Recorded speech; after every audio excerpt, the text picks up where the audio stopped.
Et en tous les cas, je reviens en France, je reviens... C'est le défi du ministère de l'Intérieur et du sûr. ministère de la Justice. À la campagne des municipales à présent, Rachida Dati, la bataille promet d'être vive dans certaines villes comme à Paris où vous êtes candidate. Qui est votre principal adversaire ? La maire sortante, parce que quand vous présentez un projet, vous le présentez en fonction du terrain, de la proximité et puis d'un bilan. Un adversaire politique pour qui vous avez de l'amitié. Et donc Madame Hidalgo est la maire sortante. Elle pour a qui un vous bilan avez que je conteste. de l'amitié. C'est important aussi, l'aspect humain. C'est important, vous avez raison de le souligner.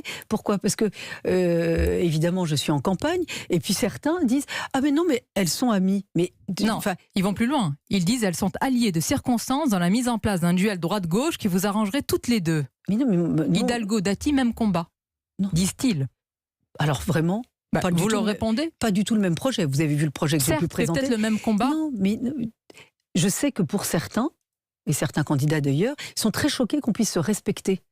Parce que certains manient le combat électoral par des boules puantes, ou en attaquant en dessous de la ceinture, ou par l'injure. On se respecte. Madame Dati, vous-même, vous n'avez pas été tendre autrefois avec certains adversaires politiques. Je ne suis pas dans l'injure. Je ne suis pas dans l'injure. Ils vous reprochent d'avoir même un accord tacite avec elle. Franchement, sur quoi ? Enfin, si leur seul projet, c'est de pouvoir nous attaquer sur notre respect mutuel, franchement, ça ne va pas très loin. Voilà. Comment vous expliquez que Madame Hidalgo parle davantage de son projet et qu'on lui parle assez peu finalement de son bilan ? Elle est habile pour le moment, elle arrive à ne pas parler de ce bilan. Les journalistes que vous êtes, interrogez-la sur son bilan. Mais vous êtes son adversaire politique. Oui, mais moi je le mets en place, je le dis. Madame Hidalgo est élue de Paris depuis près de 20 ans. Est-ce que la situation des Parisiens et de Paris s'est améliorée ? Citez-moi un secteur pour lequel on peut dire c'est vrai, bravo. Alors ce secteur-là, bravo, les autres c'est moyen, mais un secteur, aucun.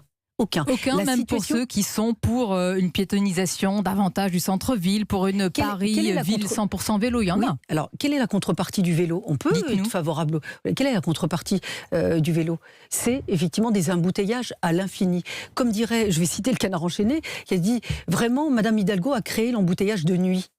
Moi, je vais vous dire, un projet ne se fait pas sur le déni. Moi, le projet, il se fonde sur la réalité. Madame Hidalgo, elle est dans le déni sur la sécurité. Vous savez qu'il y a plusieurs centaines de personnes agressées et cambriolées par jour à Paris. Le déni sur la saleté. Il n'y a pas un Parisien qui n'a pas croisé un rat dans sa cage d'escalier, dans une aire de jeu, dans un parc ou tout simplement dans son immeuble.